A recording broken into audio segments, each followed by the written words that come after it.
Oi, gente, boa tarde. Muito bom estar aqui com vocês de novo. Eu me sinto muito bem, né? A despeito de todas as dificuldades que esse trabalho envolve, né? De nós nos capacitarmos minimamente, mas eu sempre, antes de começar e quando eu começo a ver as pessoas, é muito tranquilo a sensação que me passa, né? De estar entre amigos, e a ideia é que eu vou trazer algum assunto aqui para a gente pensar um pouquinho, né? E se fortalecer. Como o Renato colocou, o estudo ele é referente a uma passagem de um livro, né, o livro Pelos Caminhos de Jesus, capítulo 15, e o título, né, como ele colocou, Encontro de Reparação. Né? Então, o estudo de hoje vai girar em torno dessa temática, que é a passagem da mulher adúltera, né? E eu acho que de vez em quando eu gosto de trazer como é que vai ser o estudo, né? Eu acho que nessa situação de reunião pública remota, online, né? E a gente está nas nossas casas, acontecem algumas coisas, sempre bom a gente entender, né, qual é o corpo do estudo. E então nós vamos fazer algumas releituras dessa passagem bíblica. Primeiramente, né, pela própria Bíblia, depois o que o Espírito Amélia Rodrigues traz em relação a isso. Depois vamos para o livro Boa Nova, né, que também tem no capítulo 13 essa história. Né? Cada um desses livros com diferentes vertentes. E, mais próximo ao final, seria interessante nós tentarmos contextualizar essa passagem nos dias de hoje. Então, estou trazendo esses desafios de reflexões para todos nós. Então vamos começar. Primeiro, né, vamos à fonte, né? Vamos para a Bíblia.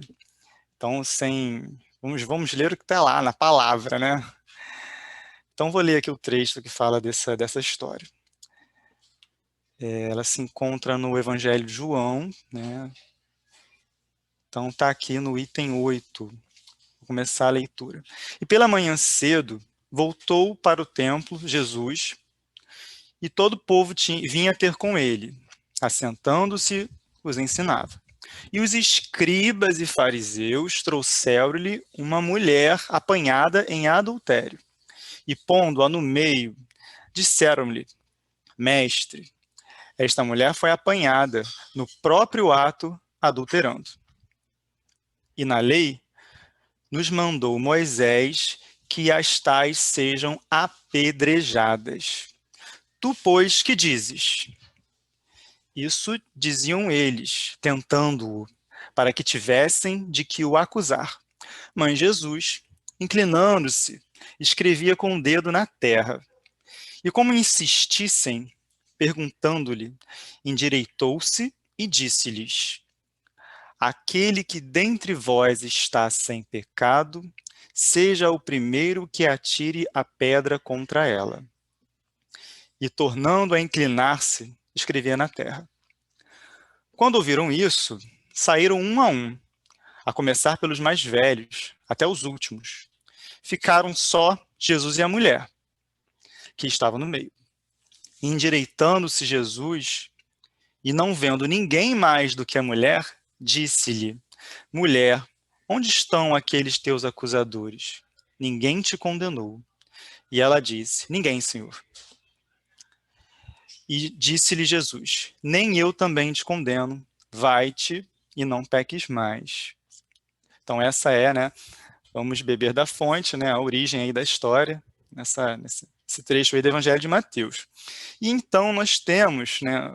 Eu posso dizer que nós espíritas somos um grupo privilegiados, né? De religiosos em que tem a permissão de Deus, né? A oportunidade de conhecer a continuidade da história. Assim como diversos romances espíritas, você tem lá fulano numa reencarnação, aí fulano morre, não acabou não, o próximo livro fala da próxima reencarnação. Mas nesse caso, o livro Pelos Caminhos de Jesus, do Espírito Amélia Rodrigues, traz aí a continuidade da história. Né? Então, após essa passagem bíblica, que é relembrada nesse livro também, a história continua com a mulher, né, um tempo depois, procurando Jesus para contar a sua história. E então ela coloca o contexto de toda essa história, né? Ela explica a Jesus que seu marido a abandonara.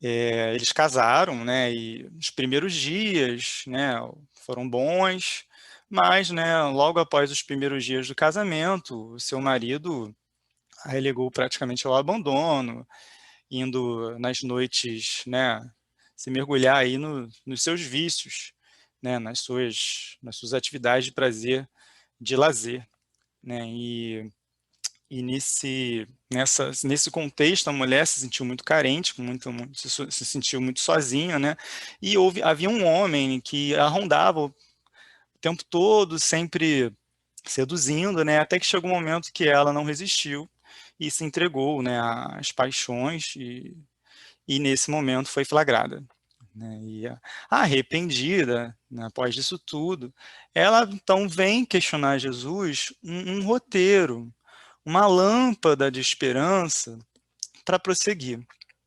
E é interessante, né, porque ela estava abandonada socialmente, né, ela não veio perguntar a Jesus como é que ela ia viver, como é que ela ia se alimentar. A preocupação dela não era material, isso já mostra um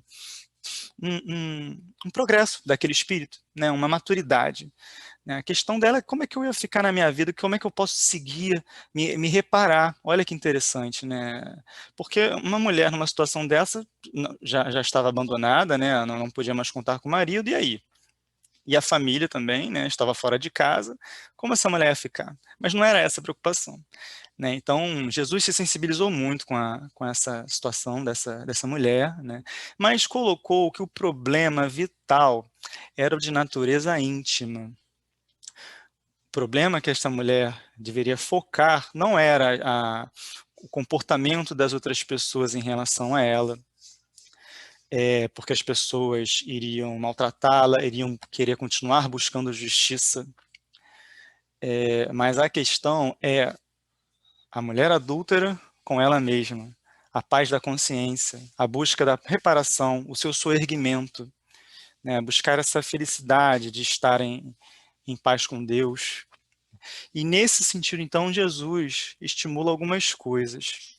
Paciência, porque ela ainda ia passar por momentos de dificuldade com as pessoas.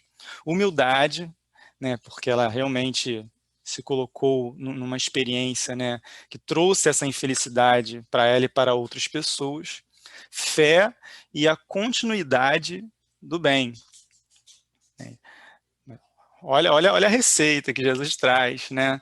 Isso já vale para nós com as nossas dívidas, com os nossos equívocos, com os desvios que nós fazemos para o bem, né? Então, se um de nós aqui avaliarmos nossa vida e nos sentirmos mal ou arrependidos, tá aí.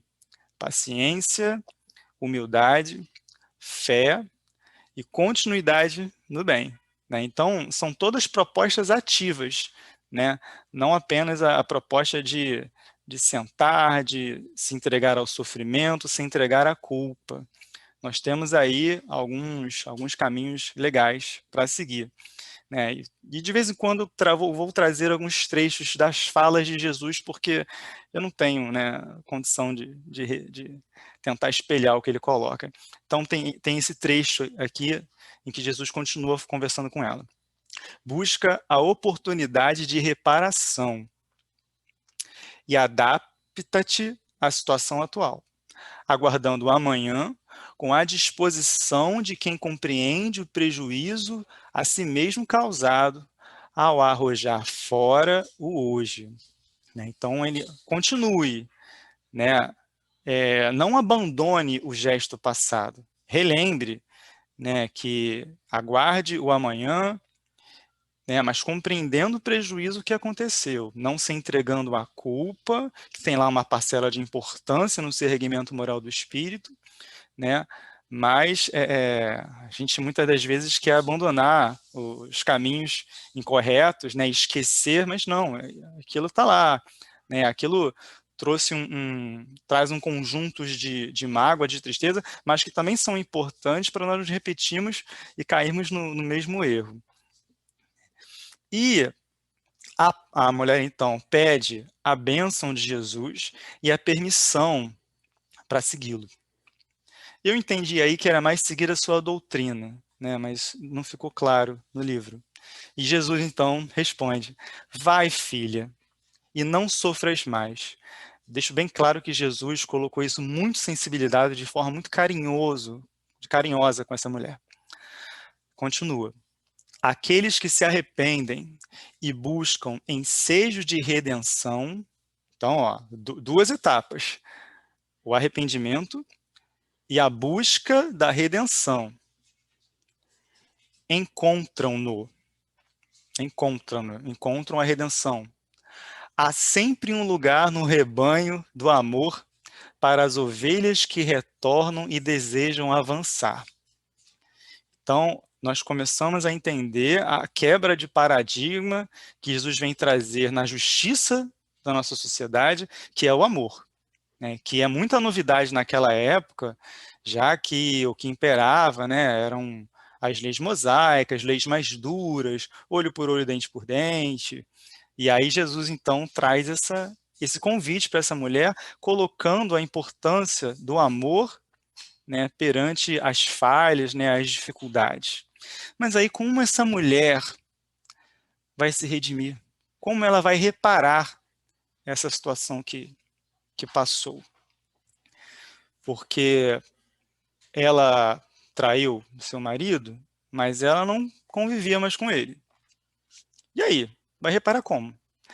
Nós precisamos pensar, e uma coisa que eu gosto de repetir, desculpas se estou sendo repetitivo, as nossas dívidas, nossas falhas, são para quem? São para, eu tenho uma dívida com aquela pessoa? Também, mas o cerne é que nós temos dívidas, reparações com a nossa trajetória espiritual, como nós, espíritos imortais e eternos, e que precisamos reparar isso para a nossa felicidade, que é o que nos aguarda inevitavelmente. Então a mulher seguiu. E a história então continua, trazendo 10 anos depois como essa mulher se encontra, né? Então, 10 anos depois, ela se encontra numa casa muito humilde, né, onde acolhe peregrinos cansados e doentes. E ela tornou-se, olha que legal, ela tornou-se muito querida, muito respeitada nos arredores. E num cair da tarde, ela recebe um homem em chagas, muito doente, quase morto. Cuidou dele, deu alimento, deu a higienização e falou de Jesus. Nesse momento, o homem, né, ainda me sentindo muito enfraquecido, pergunta sobre Jesus, se seus ensinos eram verdadeiros. Ela informa que sim. Não só isso, porque ela o conheceu e Jesus a salvou. Então, um homem, né, que estava sendo cuidado por ela, informa que ele também conheceu Jesus e que Jesus salvou sua mulher que adulterara contra ele, cometeu adultério para o seu casamento. Mas ele não recebeu nenhuma palavra de consolo.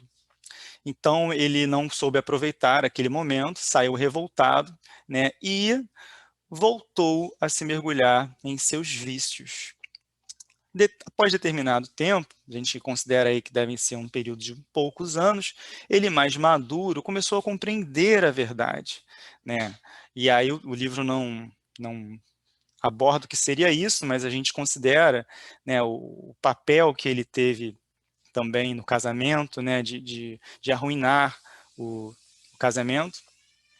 E então ele procura a sua mulher, mas ele não encontra, né? E em determinado momento surge a sua doença, muito séria, muito grave, né? E nesse contexto, ele é acolhido nessa casa. A mulher, então, surpreendida, reconhece seu antigo marido, não se identifica e continua cuidando dele, colocando as mesmas palavras de Jesus. O trecho do livro, do que ela fala para ele. O arrependimento do erro, a confiança em Deus e a paciência são os primeiros passos. Deus é amor e Jesus, por isso mesmo, nunca está longe daqueles que o querem e o buscam. Então, a gente tentar extrair aí, né, o que tem de mais valoroso é essa proposta que Jesus vem de trazer para a humanidade, que Deus é amor.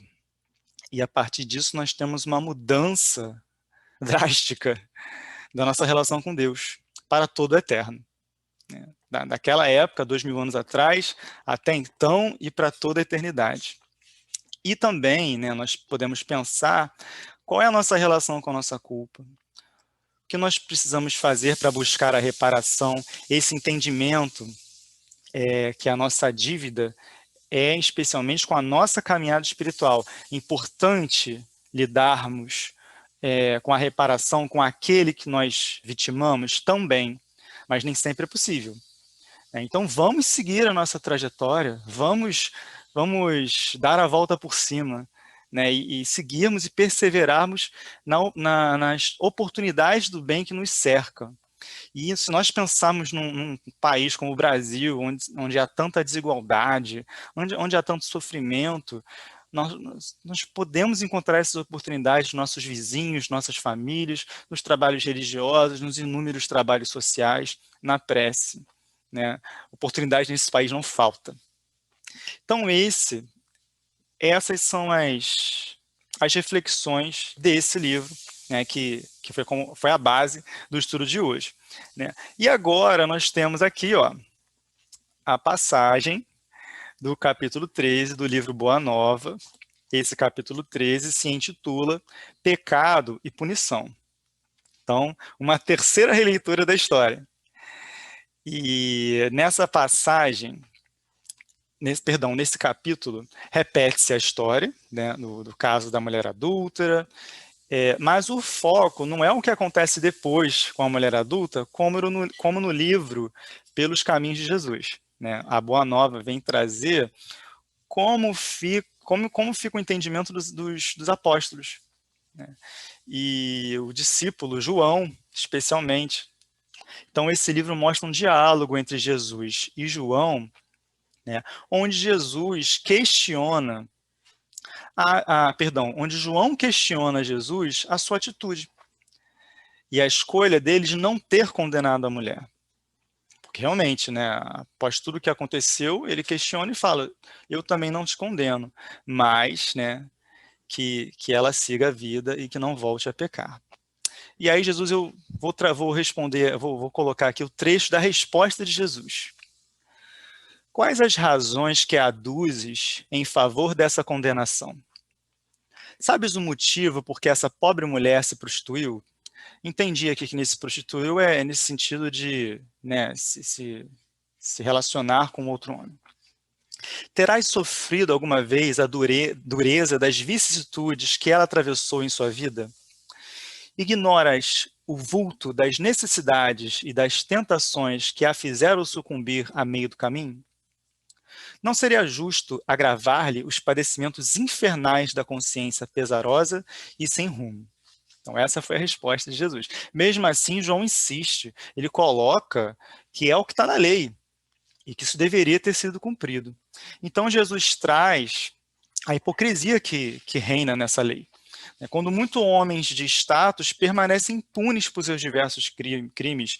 E onde estava também o homem adúltero? O homem que seduziu a mulher e causou toda essa situação de muito sofrimento. Então, ele traz à tona essa hipocrisia, né? E, além disso, o desejo de tacar pedra em cima daquela pessoa que já está em grande sofrimento. Pois, ao estar com a mulher, Jesus sente todo o sofrimento que ela passa, todas as dificuldades, todas as suas angústias. E, em cima disso, vamos matar uma mulher a pedradas. né? Então, ele vem trazer isso à reflexão. E passa, então, a considerar o nosso planeta.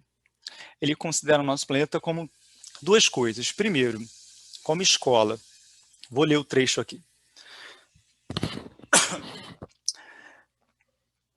Temos de reconhecer no mundo uma vasta escola de regeneração, onde todas as criaturas se reabilitam da traição aos seus próprios deveres. E depois ele também segue falando de uma outra visão do nosso planeta, a Terra como hospital, onde a doença é o pecado. E o Evangelho traz o remédio para que todas as estradas se transformem em suave caminho de redenção. Então, nós temos essas duas analogias do que seria o nosso planeta em relação às nossas atitudes pretéritas infelizes. Mas o que me chamou a atenção é essa comparação com o hospital. O hospital, né, o nosso planeta é um hospital, onde os nossos equívocos, nossos desvios em relação a Deus e suas leis, são nossas doenças, que precisam ser tratadas. Só que todos vivem no planeta, então todos têm doença em maior ou menor grau. Então, eu fico pensando como seria o julgamento, o nosso julgamento, se nós pensássemos dessa forma. Nós estamos num planeta de provas e expiações. Muitos de nós, a esmagadora maioria, ainda precisa expiar algumas coisas. O que é a expiação? Não é repetir uma lição? Não é uma lição que você, no passado, não teve uma boa conduta e precisa repetir? Né? Então, se não houve uma boa conduta, houve uma atitude infeliz, houve um pecado. Eu não tenho dificuldade de falar dessa palavra porque me lembra muito da dureza da igreja no passado, mas enfim, é disso que a gente fala, né? Então, como nós vamos lidar com a falta alheia? Será que se um juiz estivesse perante um tribunal julgando o outro, mas se ele também se considerasse doente em algum aspecto, né, no sentido de que ele tem coisas a se redimir, tem aspectos na sua vida, tem equívocos passados que ele também precisa reparar, se todos nós nos enxergarmos dessa forma, nós vamos continuar lidando da mesma forma perante as faltas alheias? Esse é o questionamento. E aí também eu falei do juiz, mas posso falar dos nossos diversos papéis sociais, como filhos, como pais, como professor, seja lá a profissão que você estiver, seja lá a hierarquia que você estiver na sua profissão, na sua família. Porque aí as coisas mudam, a gente passa a ser um pouco mais empático, a exercitar a empatia. E nessa mesma direção, em relação à queda das pessoas, eu trago aqui a questão 813 do Livro dos Espíritos. Pergunta: há pessoas que por culpa sua caem na miséria. Nenhuma responsabilidade caberá disso à sociedade?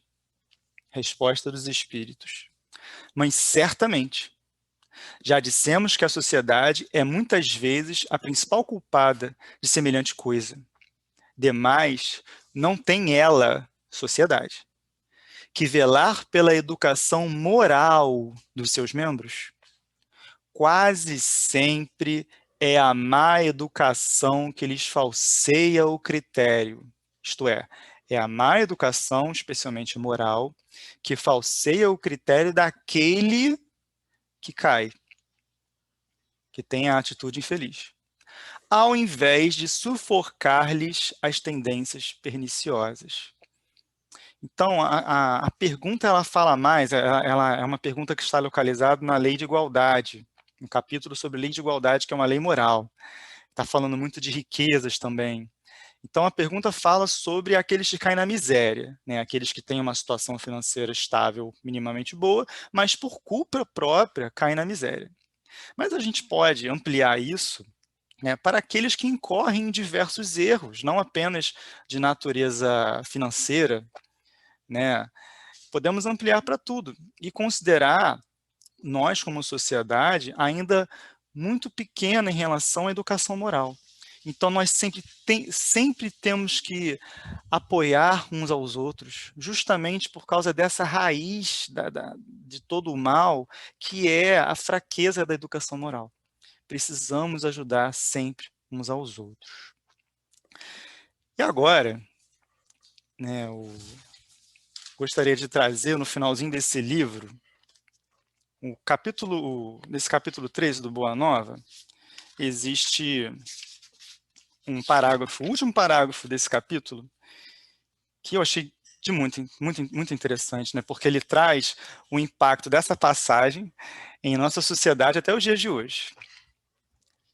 Desde a tarde que Jesus se encontrou com a pecadora em frente à multidão, um pensamento novo entrou a dominar aos poucos o espírito do mundo. A substância evangélica do ensino inovidável penetrou o aparelho judiciário de todos os povos.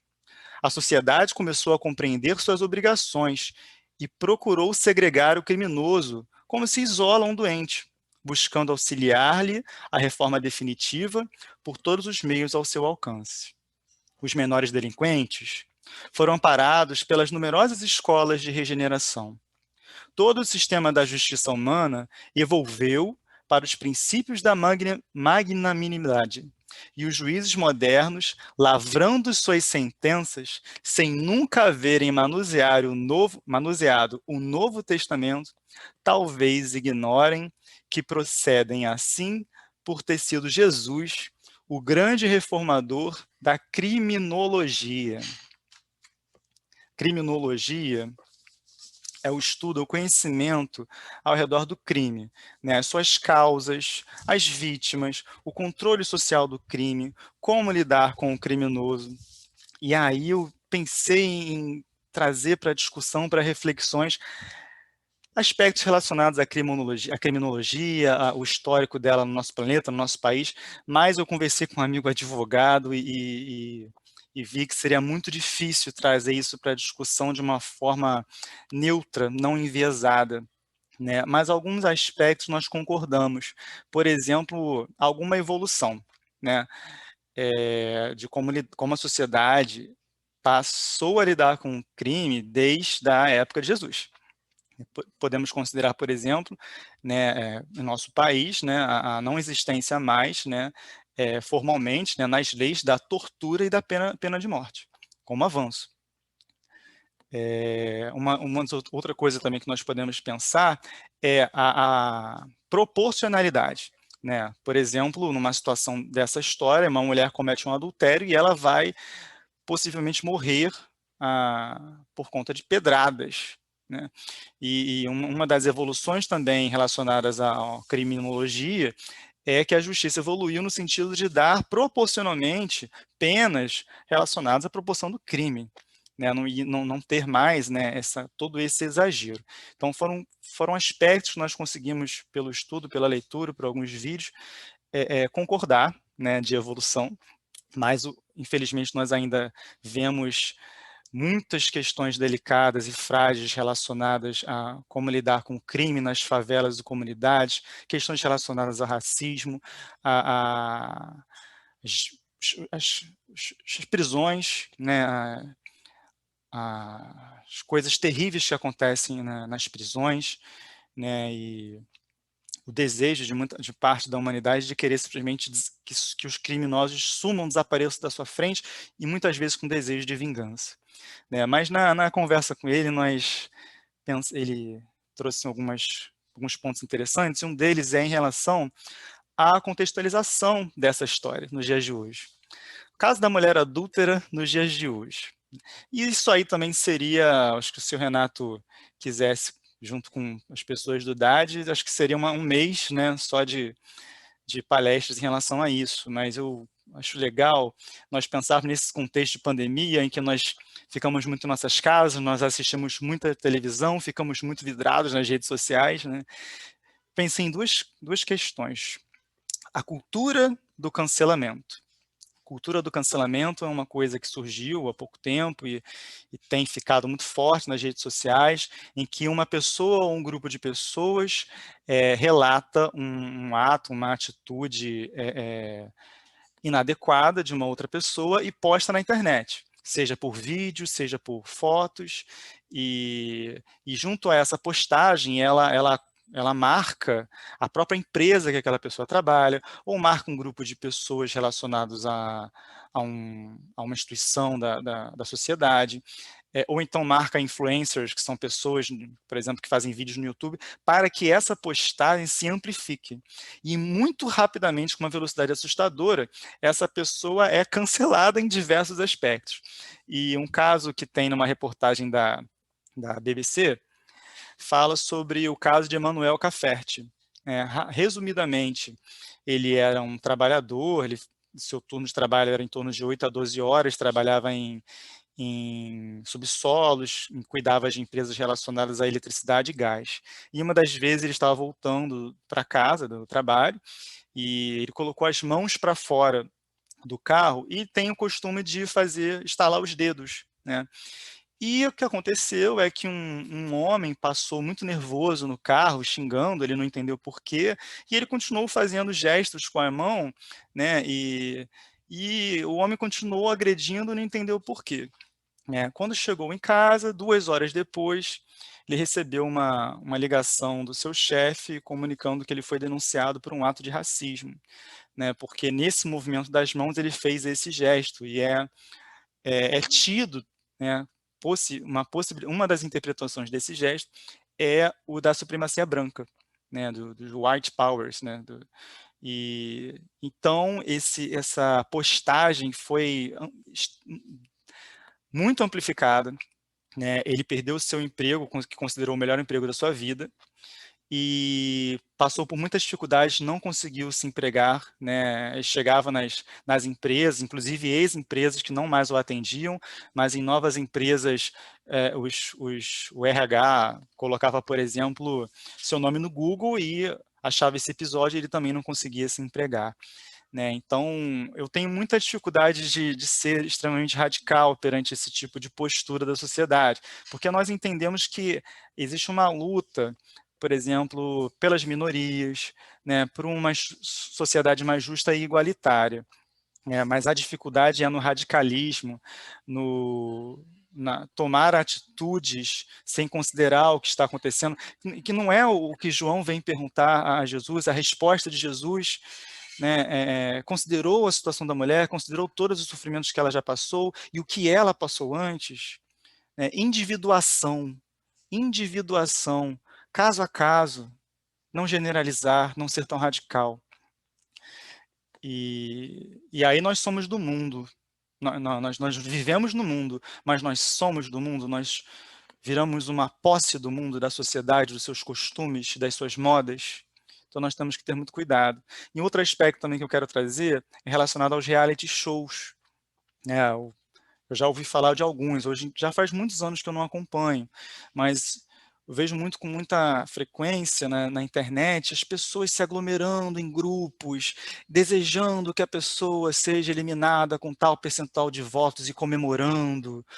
E aí exacerba-se uma das chagas da humanidade, que é o julgar, gastar a nossa mente, nossa energia mental, querendo afundar o outro. Todos esses programas são possíveis de ser vistos, mas nós temos que entender quais são as intenções, quais são os sentimentos que nós estamos exercitando, o que nós estamos fazendo. Porque se nós julgamos muito o outro, pode ser que a gente desvie para o caminho real, que é o próprio autoconhecimento. E terminando relacionado a isso, pergunta 903 do Livro dos Espíritos.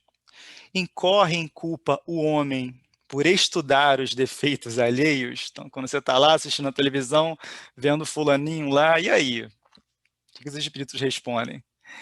Incorrerá em grande culpa se o fizer para os criticar e divulgar, porque será falta de caridade, faltar com a caridade. Se o fizer para tirar daí proveito, se o fizer, eu estou me referindo a estudar os defeitos alheios, né? Se o fizer para tirar daí proveito, para evitá-los, tal estudo poderá ser-lhe de alguma utilidade. Importa, porém, não esquecer que a indulgência para os defeitos de outrem é uma das virtudes contidas na caridade. Antes de censurardes as imperfeições dos outros, vede se de vós não poderia dizer o mesmo. E continua na resposta.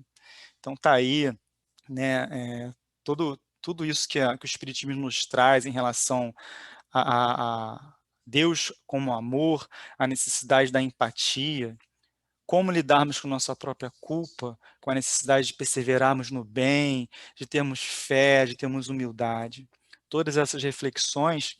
E para encerrar, nesse caminho de calma dos julgamentos, né, de acalmar os julgamentos, de pensarmos nós como seres irmãos, fraternos, que estamos num planeta por motivos muito similares, que é o da expiação, o da prova. Né? Vamos escutar aí, vamos refletir um pouquinho nessa música, muito querida no movimento, chamada Fraternidade.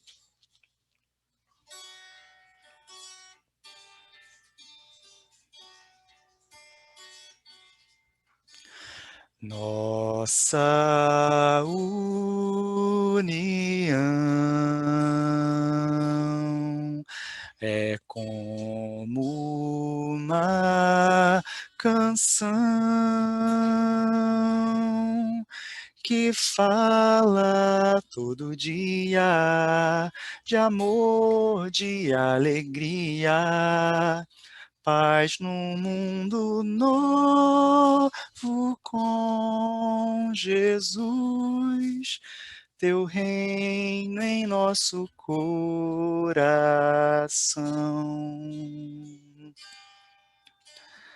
Vamos de as mãos, vamos ser irmãos. A nossa amizade em laços insolúveis se concretizou em sonhos de real fraternidade, amor. Real fraternidade, amor.